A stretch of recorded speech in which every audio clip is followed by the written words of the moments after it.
Long ago, nestled in a misty valley between towering mountains, there lay a village named Yulan. The people of Yulan were humble, living off the land, tending their rice fields and bamboo groves, all while offering prayers to the spirits of nature that blessed their harvests. Among these spirits, the most revered was the Jade Dragon, the ancient guardian of the valley. Its legend told of shimmering green scales, a serpent-like body, and eyes that glowed with the wisdom of centuries. The villagers believed the dragon's presence ensured peace, prosperity, and protection. Each year, the village held a grand festival in honor of the Jade Dragon, presenting offerings and prayers in gratitude for the blessings bestowed upon them. Yet among the villagers there was a young orphan named Tian. He lived alone on the edge of Yulan, creating intricate paper kites and wind chimes from bamboo. His delicate creations brought him solace, but in his heart, Tian harbored doubt. He had never seen the Jade Dragon, and the tales of its power seemed like stories meant to comfort children. Tian's skepticism was rooted in his past. Years before, a terrible drought had ravaged the valley, and during that time, Tian had lost his parents. He had prayed for the Jade Dragon to save them, but no miracle had come. Since then, Tian found it hard to believe in the dragon's power. To him, the dragon's existence was nothing more than myth, a relic of the past. One year, dark clouds gathered and a new drought struck the valley. The once vibrant River Lu began to dry, the rice fields withered, and the bamboo groves drooped under the scorching sun. The village elders turned to their sacred rituals, praying to the Jade Dragon for deliverance, but no rain came. Whispers spread among the people that the dragon had abandoned them, that perhaps their guardian was no longer watching over the valley. One evening, while walking along the dried riverbed, Tian noticed something unusual, a small glimmer in the fading light. He bent down and found a smooth jade stone, shaped like a dragon's scale. As soon as he touched the stone, the air grew still, and the valley seemed to fall into a profound silence. The mist along the riverbank shifted, and from it emerged a great figure, a dragon, glowing with the deep green hue of jade, its form coiled in a majestic curve above the river. Tian stood motionless, overwhelmed by the presence of the dragon. Its ancient eyes, full of untold knowledge, gazed at him. Though there were no words, Tian could feel the dragon's thoughts in the air around him, as if the creature's wisdom flowed like the currents of the long dry river.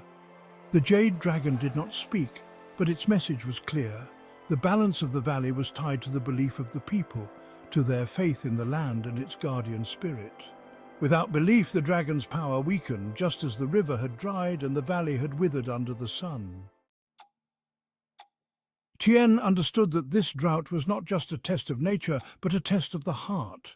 The people had grown disconnected from the land and the ancient ways, allowing doubt to creep into their minds. The dragon's magic could only thrive where belief and reverence for nature remained strong. Though Tian had carried bitterness in his heart for years, he now saw that the dragon's role was not to prevent hardship, but to guide the people through it, to remind them of their own strength and their bond with the earth. The jade scale in his hand pulsed gently, a symbol of the dragon's enduring presence. With new purpose, Tian returned to the village.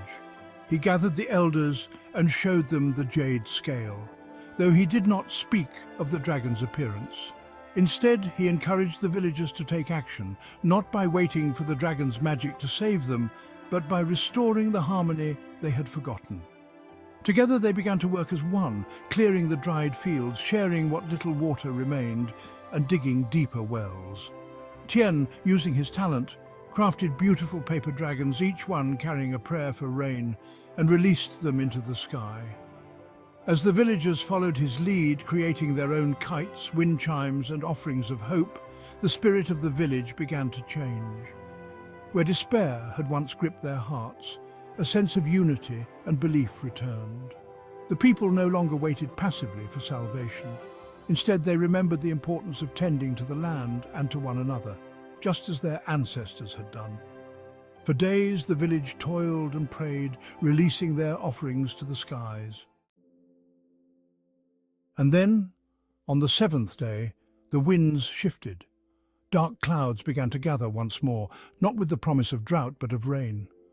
A cool breeze swept through the valley, carrying with it the scent of wet earth. The villagers looked up in awe as fat raindrops began to fall, gently at first, and then in a steady, life-giving downpour. The river swelled with water, the fields soaked in the nourishing rain, and the bamboo stood tall and green again. As the rain fell, Tian noticed something in the clouds, an enormous shape moving gracefully through the mist. It was the Jade Dragon, its scales gleaming like emeralds in the stormy sky, watching over the valley as it always had. Though the dragon's form soon faded into the clouds, the villagers knew that their guardian had not abandoned them. The drought was broken, but more importantly, the village had rediscovered its connection to the land, to each other, and to the spirit that had always been with them. Tian, too, had found peace, understanding now that the Jade Dragon's gift was not merely in the form of rain, but in the reminder of the strength that lay within the people themselves. In the years that followed, Yulan prospered once more. The villagers continued to honor the Jade Dragon, but they also remembered the lessons learned during the drought, that they were part of the land and the land was part of them. And though Tian no longer doubted the existence of the Jade Dragon, he knew that its greatest power came from the belief and care of the people it protected. The jade scale, now kept in the village shrine, remained a symbol of that bond, a quiet reminder that true magic lies in the harmony between nature and the hearts of those who